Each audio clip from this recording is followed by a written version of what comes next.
हिंदी में यूपीएससी की तैयारी से संबंधित प्रोग्राम्स को देखने के लिए सब्सक्राइब करें study IQ IAS Hindi. Hello दोस्तों, स्वागत है आप सबका स्टडी IQ में। दोस्तों, आज हम बात करेंगे कि जो हिंदी साहित्य का जो इतिहास है, खासकर जो पद्य का इतिहास है, उनके जो क्रम होते हैं, उनमें जो हम लोग डिविजन्स देखते हैं कि किस प्रकार से रीति काल, किस प्रकार से भक्ति काल, आदिकाल, आधुनिक काल बटा है। आज हम उसको समझेंगे थोड़ा सा इस तरीके से कि यूपीएससी का सिलेबस जो है वो कैसे इन कालों के हिसाब से चलता है और किन कवियों को, क्योंकि हिंदी साहित्य का जो इतिहास है ना, ये प्रश्न पत्र 1 के खंड ख में पढ़ते हैं, लेकिन प्रश्न पत्र 2 का जो खंड क और ख है, इसमें भी हम विभिन्न कवियों को और लेखकों और उनकी रचनाओं को पढ़ते हैं। तो हम एक बार आज के वीडियो में तो खैर कवियों को ही देखेंगे कि किन कवियों को किस क्रम में हमें देखना है। तो आज का वीडियो आपको एक आइडिया देगा कि हिंदी साहित्य के इतिहास जो है उसमें और जो इन कवियों को हमको डिटेल में पढ़ना है उनमें किस तरीके से सामंजस्य हमको बिठाना होगा। देखिए, बात की जाए अगर हिंदी साहित्य की ना, तो आपको हिंदी साहित्य का जो इतिहास है उसमें हमको पता है कि हमने 4 कालों की बात की। जो पहला था वो है आदिकाल, ठीक है। दूसरा है भक्ति काल,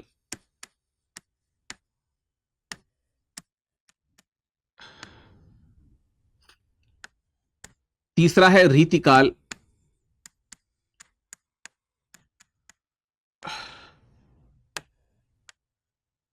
और चौथा है आधुनिक काल।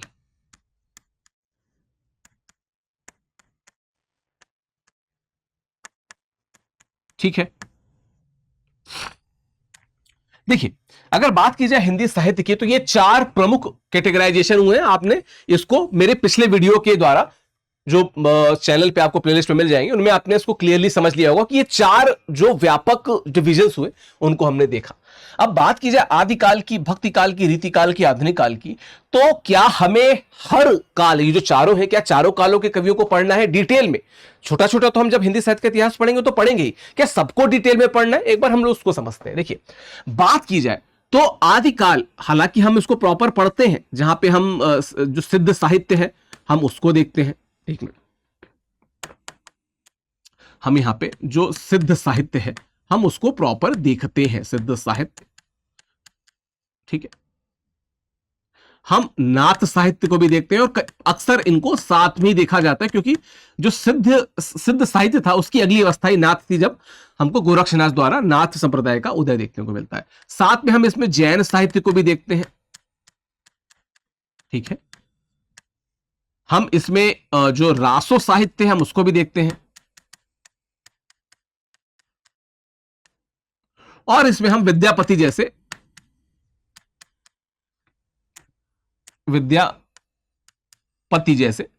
जो कवि हैं उनको भी देखते हैं, जो बेसिकली जो अवहट्ट भाषा के आदि कवि भी कहे जाते हैं, क्योंकि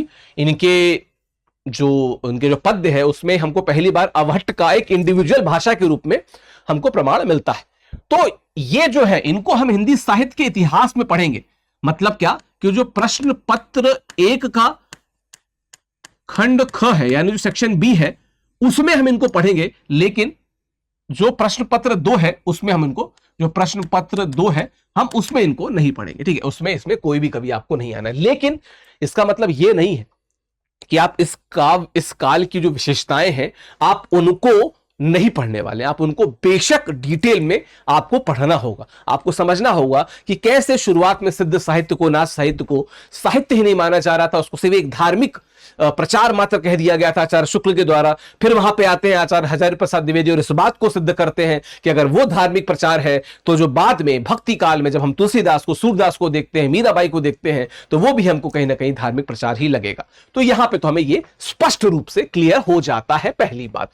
दूसरी बात करें अगर हम भक्ति काल की, तो बात करें अगर भक्ति काल की, तो भक्ति काल में एक स्पेशल बात क्या है। भक्ति काल की अगर हम बात करें तो भक्ति काल एकमात्र ऐसा आपको काल दिखेगा जिसके जितने भी काल खंड हैं, हर काल खंड से आपको एक कवि को पढ़ना है। इसका मतलब अगर सिर्फ इंपॉर्टेंस के हिसाब से देखा जाए, अगर महत्ता के हिसाब से देखा जाए, तो सबसे इंपॉर्टेंट क्या आ जाता है आपका? सबसे इंपॉर्टेंट आ जाता है आपका भक्ति काल आ जाता है, अगर महत्ता के हिसाब से देखा जाए। तो एक बार भक्ति काल को भी देख लेते हैं कि भक्ति काल में किनको किनको कैसे कैसे देखना है, ठीक है। एक बार भक्ति काल को भी हम लोग डिटेल में देख लेते हैं कि किन किन कवियों को कैसे कैसे हमको पढ़ना है, उनकी क्या क्या रचनाएं पढ़नी। ठीक है, भक्ति काल में देखा जाए तो भक्ति काल को दो ब्रॉड डिवीजन में बांटा गया। ठीक है, ब्रॉड डिवीजन क्या, एक थी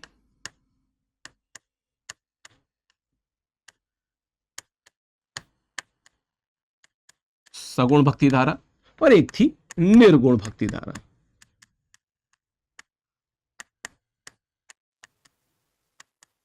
ठीक, सगुण भक्ति धारा की अगर बात की जाए तो सगुण भक्ति धारा में हम राम भक्ति और कृष्ण भक्ति ये दो धाराओं को देखते हैं। ठीक है, निर्गुण भक्ति धारा की अगर बात की जाए तो इसमें हम देखते हैं ज्ञानाश्रयी,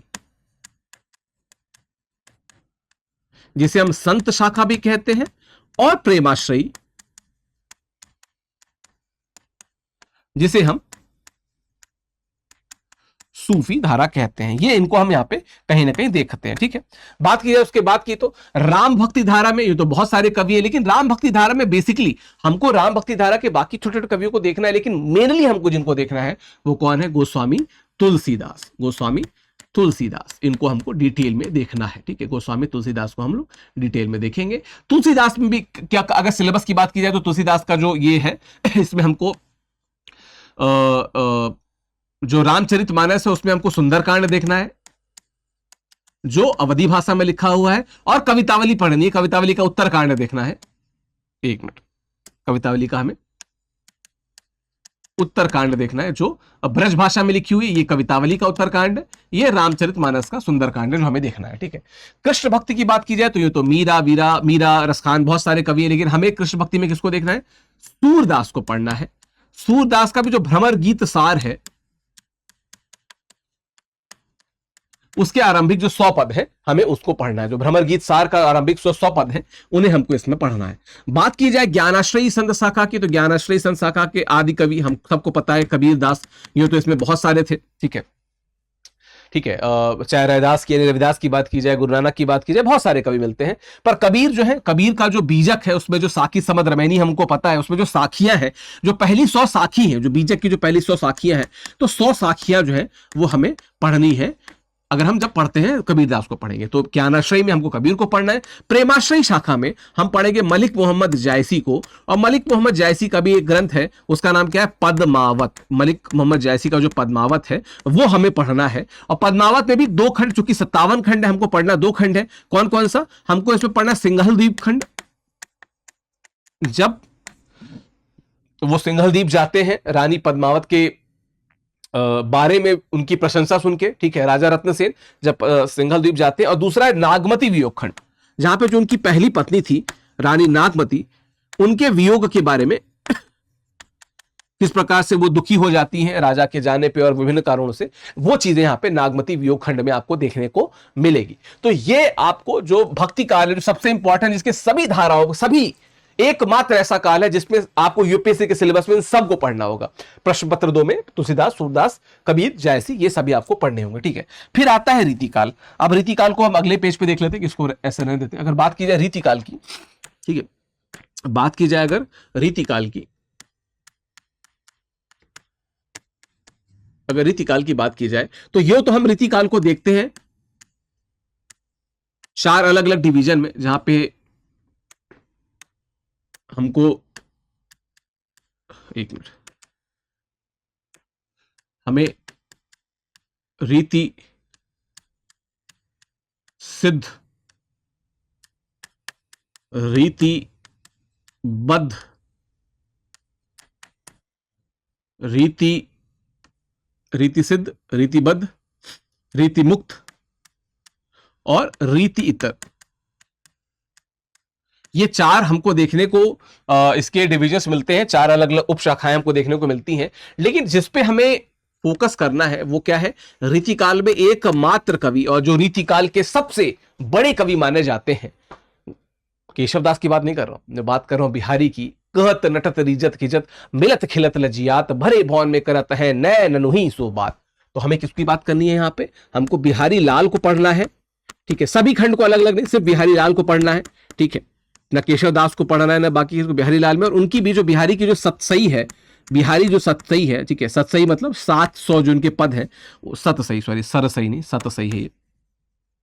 जो बिहारी की सतसई है ये हमें पढ़ना है, और इसके भी आरंभिक जो 100 पद हैं ये हमें पढ़ने हैं, इसको 100 पढ़ना है। इवन जब हमने बीजक में, खैर मैंने लिखवा दिया था उसको, ठीक है। तो सतसई में हमें ये पढ़ना है अगर हम रीतिकाल की बात करें। उसके बाद जो हमारा आधुनिक काल आता है, तो यो तो अगर हम बात करें आधुनिक काल की, ठीक है, अगर हम बात करें आधुनिक काल की,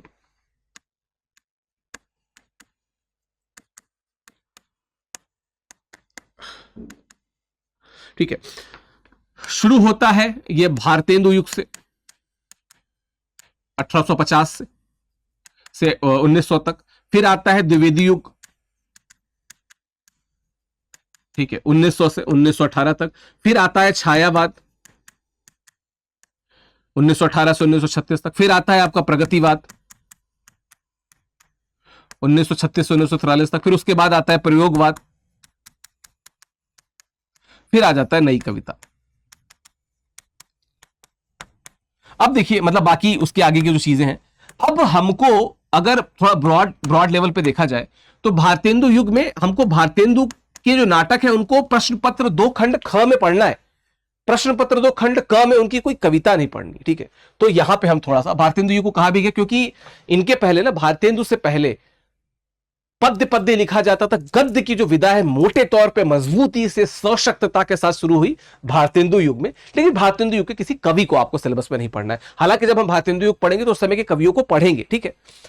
द्विवेदी युग की बात कर ली जाए तो आचार्य महावीर प्रसाद द्विवेदी के नाम पे इस युग का नाम इसलिए रखा गया क्योंकि उन्होंने भाषाई अनुशासन लाने में महती योगदान दिया, बहुत योगदान दिया। क्योंकि सिर्फ वहां पे उस समय ब्रज में कविताएं लिखी जा रही थी, उन्होंने कहा नहीं, हमको हिंदी भाषा में, संस्कृत हिंदी भाषा में हमको कहीं ना कहीं कविताएं लिखनी चाहिए। तो द्विवेदी युग हमको सामने दिखता है। और बात करें अगर द्विवेदी युग की, तो द्विवेदी युग में हमें मैथिली शरण गुप्त जी जो है, जो गुप्त जी है, इनकी भारत भारती आपको पढ़नी है, भारत भारती, ठीक है।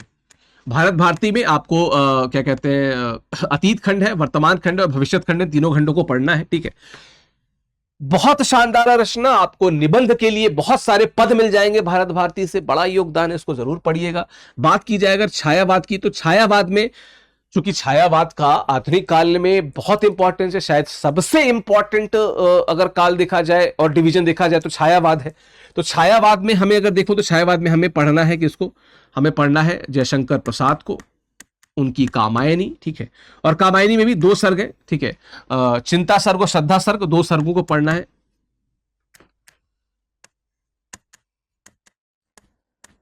कामायनी, जो पहला सर्ग है चिंता और जो तीसरा सर्ग है श्रद्धा सर्ग, ये 2 सर्ग आपको, एक मिनट, ये 2 सर्ग आपको पढ़ने हैं, ठीक है, ये 2 आपको पढ़ने हैं, ठीक है। दूसरे सूर्यकांत त्रिपाठी निराला, जो छायावाद के प्रमुख आधार स्तंभ, ये दोनों ही लोग हैं। तो निराला की बात की जाए तो राम की शक्ति पूजा,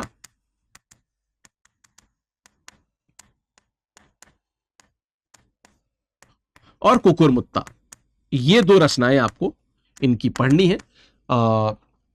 अगर बात की जाए सूर्यकांत त्रिपाठी निराला की, तो आपको राम की शक्ति पूजा और कुकुरमुत्ता, ये 2 रचनाएं पढ़नी है। फिर बात की जाए प्रगतिवाद में, तो प्रगतिवाद में दिनकर आते हैं, और दिनकर को हमको, हालांकि ये प्रयोगवाद में भी आते हैं। इसके बाद के जो कवि हैं वो कई सारे वर्गों में आते हैं, चाहे अज्ञेय की बात कर ले, चाहे दिनकर की बात कर ले। तो इसके बाद के कवियों में जिन्हें हमें पढ़ना है, ठीक है।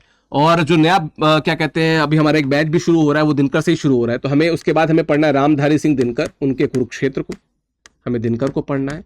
हमें उसके बाद अज्ञेय को पढ़ना है, ठीक है। हमें मुक्तिबोध को पढ़ना है, और हमें पढ़ना है बाबा नागार्जुन को। ये आधुनिक युग के जो कवि हैं, इन चारों को भी हम पढ़ेंगे एक एक करके, ठीक है। अगर आप नए बैचेस में कभी आप हमारे जुड़ेंगे तो आपको पता होगा कि इस समय आधुनिक युग चल रहा है, और हम लोग इसके बाद दिनकर पे ही आएंगे। तो ये एक मोटा मोटी सिलेबस का नॉलेज है। जैसे कि आप क्या कहते हैं, मुक्तिबोध की बात करते हैं, ठीक है। जब हम मुक्तिबोध की बात करते हैं तो उनका जो ब्रह्म राक्षस है, अभी मैं क्लास कुछ दिन पहले ले रहा था तो बच्चे बात भी कर रहे थे कि ब्रह्म राक्षस को कभी कभी उनको इश्यूज आते हैं, जब हम व्याख्या कराते हैं तो इश्यूज नष्ट हो जाते हैं, दूर हो जाते हैं। तो कहीं ना कहीं ब्रह्म राक्षस को जब आप देखेंगे तो आपको एक आइडिया लग जाएगा कि किस प्रकार से, असाध्य वीणा की बात कर लीजिए, ठीक है। असाध्य वीणा भी कहीं ना कहीं आपको जिंदगी की उस पद पे लाने की बात करती है जिसको कोई ना साध सका, आपको उसको साधना है, कहीं ना कहीं उसकी बात भी असाध्य वीणा में हम करते हैं, ठीक है। तो इसी प्रकार से अज्ञेय, और फिर क्या कहते हैं दिनकर, दिनकर का कुरुक्षेत्र है, आपने दिनकर का रश्मिरथी बहुत सुना होगा, लेकिन कुरुक्षेत्र की बात कर ली जाए तो क्षमा शोभती उस भुजंग को जिसके पास गरल हो, उसको क्या जो दंतहीन विश्रहित विनीत सरल हो। तो ये कुरुक्षेत्र की लाइन है, ये भी हमें पढ़ेंगे। तो जब हम इनको पढ़ेंगे उस दौरान हम उस समय की वैचारिकी, उस समय के विचारों से और प्रतीकों से और विभिन्न जो उसके संदर्भ है उनसे हम ज्ञान लेते रहेंगे, समझेंगे। तो कोशिश करेंगे कि इसी क्रम में हम आगे चलें।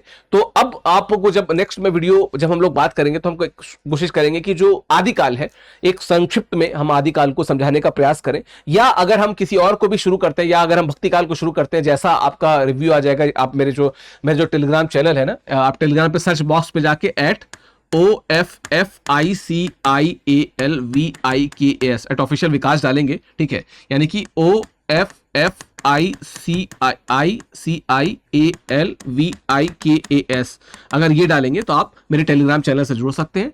तो आप यहाँ पे जाके उस पर अपडेट भी दे सकते हैं। बच्चे वहाँ पे अक्सर कमेंट करते रहते हैं, आप वीडियो के नीचे भी कमेंट कर सकते हैं, जो आप बताएंगे उसी डायरेक्शन में हम चलेंगे।